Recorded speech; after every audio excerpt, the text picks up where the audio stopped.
2살 때 아버지가 집을 나가고 불우한 어린 시절을 보내면서 강도짓하고 폭력으로 삶을 일삼다가 결국 12살이 되기 전까지 체포된 횟수가 무려 38번이었던 소년이 있었습니다. 그 소년은 이제 결국에는 최후에는 소년원까지 가게 됐는데요. 이 소년의 어떤 불우한 삶 가운데 한 줄기 빛과 같은 존재를 소년원에서 만나게 됩니다. 그 사람은 자기에게 복싱을 가르쳐 주러 오는 한 코치였는데 그 이름이 커스 다마토라 하는 사람이었습니다. 이 커스 다마토는 이 소년에게 이 복싱의 재능이 있다는 것을 알고 그를 전심으로 대해주고 사람으로 대해주고 인격적으로 그를 가르쳐 주었습니다. 그 사람이 그 유명한 타이슨입니다. 마이크 타이슨 모르시는 분 없으시죠? 이 커스 다마토 코치는 이 타이슨을 보면서 그 불행한 어린 시절을 겪어서 내성적이고 마음에 상처가 많은 아이, 겉모습 막 우락부락해 보이고 되게 주먹을 잘 다루는 것처럼 보이지만 실제 그 마음이 연약한 사람이라는 것을 단번에 알아챕니다. 왜냐하면 이 코치도 마찬가지로 어렸을 때 4살에 어머님을 여했기 때문입니다. 그래서 이 타이슨 가르쳐주는 이 커스 다마토라는 코치는 이 복싱을 가르쳐주는 것을 넘어서 타이슨의 양 아버지가 되기로 결심을 합니다. 그래서 나중에 소년원에서 이제 복역을 다 마치고 나왔을 때 자기의 집으로 데려가서 권투를 알려주고 그리고 칭찬해주고 격려해주고 또 어쩔 때는 다른 사람들에게 너무 버릇없게 굴면 호되게 꾸짖고 참 인간이 될 수 있도록 예의범절을 알려주기도 했답니다. 커스 다마토가 이러한 명언을 했습니다. 불행한 환경에서 자라난 사람들은 필연적으로 아주 무섭거나 치욕적인 일들을 겪는다. 그 상처들은 그들의 재능과 인성 위에 막을 한 겹씩 형성해서 위대한 인간으로 성장하는 걸 막는다. 선생으로서 해야 할 일들은 그 막을 걷어내주는 것이다. 이제 이런 명언을 했는데요. 이렇게 얘기하는 것만 봐도 이 커스 다마토라는 사람이 타이슨에 대해서 얼마나 생각했고 또 평소에 사람을 대할 때 어떤 마음으로 했는지를 알 수 있습니다. 커스 다마토가 1985년 11월 4일 폐렴의 나이 77세의 나이로 세상을 떠나고 나니까 이 타이슨이 모든 것이 무너집니다. 자기의 코치가 죽고 나서 바로 최연소로 세계 챔피언이 되고 이렇게 복서로서는 최고의 사람이 되었는데요. 자기가 그렇게 따르던 양아버지였던 그 코치가 죽고 나자 타이슨의 인생이 점점점 내리막길로 내려가기 시작합니다. 일단은 선수로서는 최고였는데요. 그 코치가 죽고 나니까 사람들이 이 타이슨의 재능을 알아보고 이 복싱으로 너무 잘하니까 그 사람의 됨됨이를 떠나서 그냥 사나이라면은 그냥 하는 것이 다 좋다 이러면서 타이슨을 막 구워 삼기 시작하는 거예요. 그리고 타이슨이 2살 때 아버지를 여의고 제대로 된 교육도 받지 못하고 소년원에서 자라다 보니까 이제 어리숙하고 이제 이러니까 그 사람 말이 맞나 보다 해서 따라가가지고 그냥 막 마약하고 술하고 여자를 만나고 쾌락과 향락에 젖어서 양아버지의 가르침을 잃고 점점 그의 인생은 내리막길로 갑니다. 그 뒤에 그의 인생이 강간하고 부인을 폭행하고 다시 복귀전을 했는데 상대방 선수의 귀를 깨물어가지고 막 귀를 물어뜯고 피가 나고 한때 재산이 3천억이었는데 나중에는 국가에 파산 신청까지 하는 아주 그야말로 내리막길 인생이 됩니다. 제가 오늘 말씀을 전하기 전에 왜 타이슨의 이야기를 하냐면 마치 오늘 우리가 읽는 것이 현대판 여호와다 그 타이슨과 거의 비슷하다 이렇게 생각하기 때문입니다. 오늘 본문에 요아스 잠깐 한 줄만 읽었지만 그 전에 성경 구절을 보시면 요아스가 왕위에 오른 나이가 불과 7살밖에 되지 않았습니다. 그런데도 그런 요아스가 왕의 역할을 잘 할 수 있었던 가장 큰 이유는 거의 아버지 같은 제사장 여호야다가 있었기 때문입니다. 열왕기하 11장 17절에 여호야다가 왕과 백성에게 여호와와 언약을 맺어 여호와의 백성이 되게 하고 왕과 백성 사이에도 언약을 세우게 하매. 아멘. 여호야다는 하나님의 뜻에 바르게 성장하도록 이 어린 왕을 아주 잘 지도했습니다. 여호야다가 어디까지 신경을 썼냐면요, 이 요아스 왕이 아내를 맞이하는 일까지도 그가 직접 지도했습니다. 역대하 24장 3절을 보시면 여호야다가 그를 두 아내에게 장가들게 하였더니 자녀를 낳았더라, 이렇게 기록하고 있습니다. 그 정도로 요아스 왕을 잘 지도하고 왕으로서의 가져야 될 어떤 본분과 그리고 하나님 앞에서 바르게 성장시키기 위해서 이 여호야다는 물심양면으로 요아스를 지도해 주었습니다. 유다 역대 왕을 보면 여호사밧, 하나님의 마음에 들었던 왕 이후로 유다의 선한 왕은 그동안 18년 동안 없었습니다. 여호사밧 다음으로 여호람, 아하시, 아달랴, 이 세 왕이 다스리는 동안 유다 왕국의 종교적 생명력은 완전히 무너진 상태였습니다. 성전이 파괴되고 이에 대한 봉사의 임무도 완전히 무시돼 버린 그런 상황에서 여호야다의 개혁 아래 요아스는 그의 통치 초기에 하나님의 성전을 수리 보수하자, 이런 마음을 먹게 됩니다. 그런데 오랫동안 18년이라는 시간 동안 이 지속된 영적인 침체는 생각보다 쉽게 나아지질 않습니다. 열왕기하 12장 6절 말씀입니다. 요아스 왕 제23년에 이르도록 제사장들이 성전에 파손한 데를 수리하지 아니하였는지라.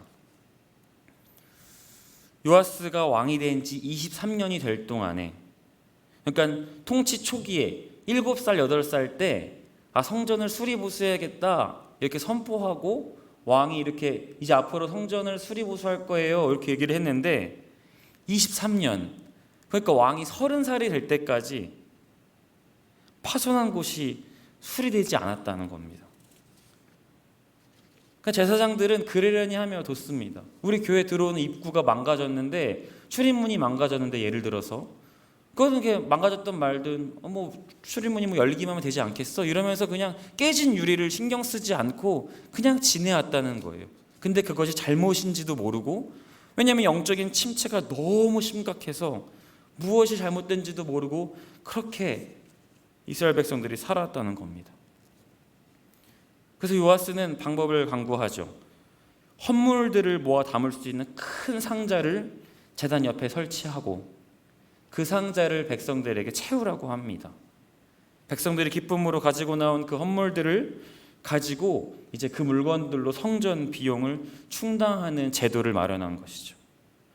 그리고 또 그 금전을 관리하는 자들 또한 신뢰할 만하고 정직한 사람들로 선별을 해서 요아스 왕이 따로 그 내역을 보고하지 않았다, 이렇게 기록하고 있습니다. 마침내 복구 작업이 이루어지는 놀라운 결과가 나오게 됩니다.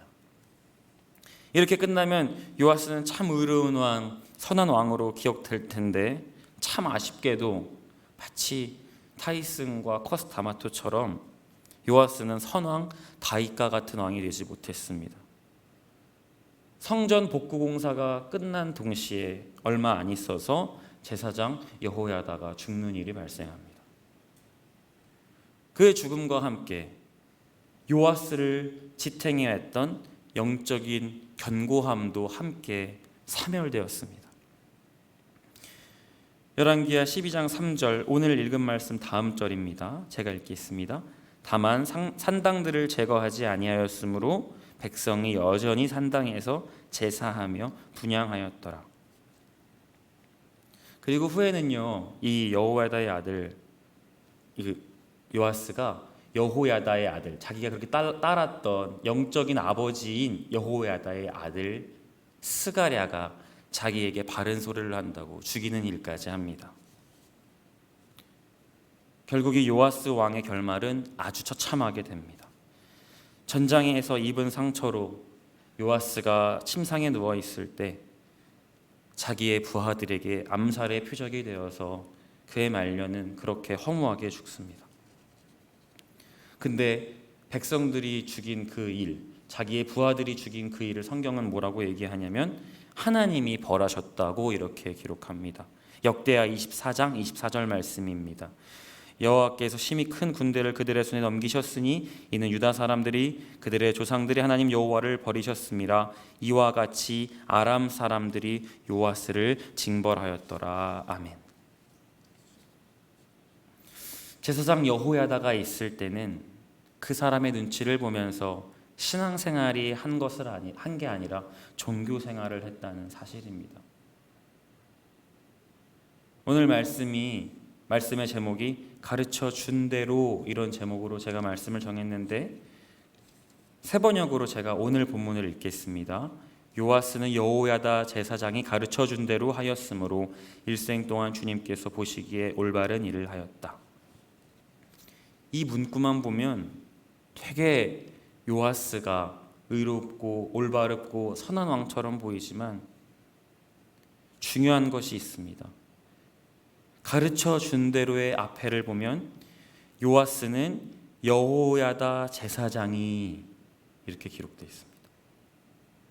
그러니까 요아스가 잘하긴 잘했는데 그의 한계가 어디에 있었냐면 여호야다 제사장이 가르쳐 준 대로만 했다는 겁니다.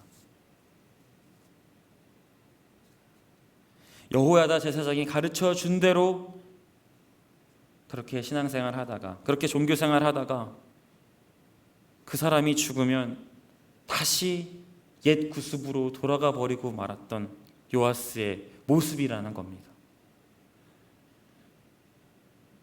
그래서 우리가 그럼 우리 가르쳐 주지 말고 우리 알아서 신앙시키면 살자, 이런 얘기를 하고 싶어서 이런 얘기를 하는 것은 아니고요. 물론 그 가르침과 배움이 헛되다고 말하고 싶은 것이 아닙니다. 다만 그 너머에 계시는 하나님을 만나고 하나님의 음성을 듣고 경험해야 한다는 것입니다. 자녀에게 공부하라 얘기하고 공부 안 하고 성적이 안 나올 때 혼내는 건 부모로서 당연한 역할입니다. 근데 그 자녀가 혼나지 않으려면 공부해야 돼 라는 인식을 갖게 하는 건 더 위험한 일이죠. 혼내는 그 안에 왜 혼내고 너가 공부를 왜 해야 되는지 그 자녀가 깨달아갈 수 있도록 지도해 줘야 하는데, 나이가 들어서도 고등학생이 돼서도 대학생이 돼서도 엄마한테 혼나지 않으려면 이렇게 살아야 돼 하는 이런 생각들과 이런 마음들이 얼마나 연약하고 어리석은 마음입니까? 이제는 주어가 바뀌어야 됩니다. 여호야다 제사장이 가르쳐 준 대로가 아니라, 물론 그 가르침과 우리 영적인 연약함 때문에 지도한 그 제사장의 가르침은 감사하고 도움이 되지만, 더 나아가서 이제는 하나님이 알려주신 대로, 말씀이 가르쳐 주신 대로 우리의 삶을 살아가야 한다는 것입니다. 손가락으로 하늘의 별을 가리킬 때 결코 손가락에 주목하면 안 됩니다. 손가락이 가리키는 별에 주목을 해야 한다는 것입니다. 우리가 목사님의 말씀을 통해서 우리가 배움을 그리고 가르침을 받지만 그 안에서 하나님의 음성을 들어야 합니다. 목사님의 말씀이 하나님의 말씀입니다. 하나님의 선포되는 말씀입니다. 이 마음을 가지고 레마의 말씀으로 받아서 그렇게 설교 시간에, 말씀 읽는 시간에 내가 하나님께 가르침을 받는다, 이러한 마음으로 우리가 주님 앞에 나가야 한다는 사실입니다. 그때 하나님께서 우리에게 가르쳐 주시고 알려주시고 우리의 삶을 인도하여 주신다는 사실입니다. 우리의 삶의 자리에서 주어를 바꿔야 합니다. 여호야다 제사장이 가르쳐 준 대로가 아니라 하나님이 가르쳐 주신 대로, 말씀이 가르쳐 주신 대로 사는 저와 여러분 되기를 소망합니다. 우리 새벽에 나와서 하나님께 구할 때 이런 것들을 구하면 좋겠어요. 하나님, 오늘 하루의 삶을 주님께 의탁드립니다. 나의 삶을 주님께서 인도하여 주시고 가르쳐 주옵소서. 오늘 이 새벽에 그렇게 주님 앞에 기도하면서 주님의 가르침을 받아 삶을 살아가는 저와 여러분 되기를 간절히 소망합니다. 기도하겠습니다. 하나님 아버지, 감사합니다. 우리의 삶의 자리에서 주어가 바뀌길 원합니다. 말씀이 가르쳐주는 대로, 하나님께서 인도하시는 대로 우리의 삶을 살아내는 우리 사랑하는 성도님들 되게 하여 주시옵소서. 늘 주님의 음성을 듣고 주님의 음성을 구하는 우리 성도님들 되게 하여 주시옵소서. 감사드렸고 예수님 이름으로 기도합니다. 아멘.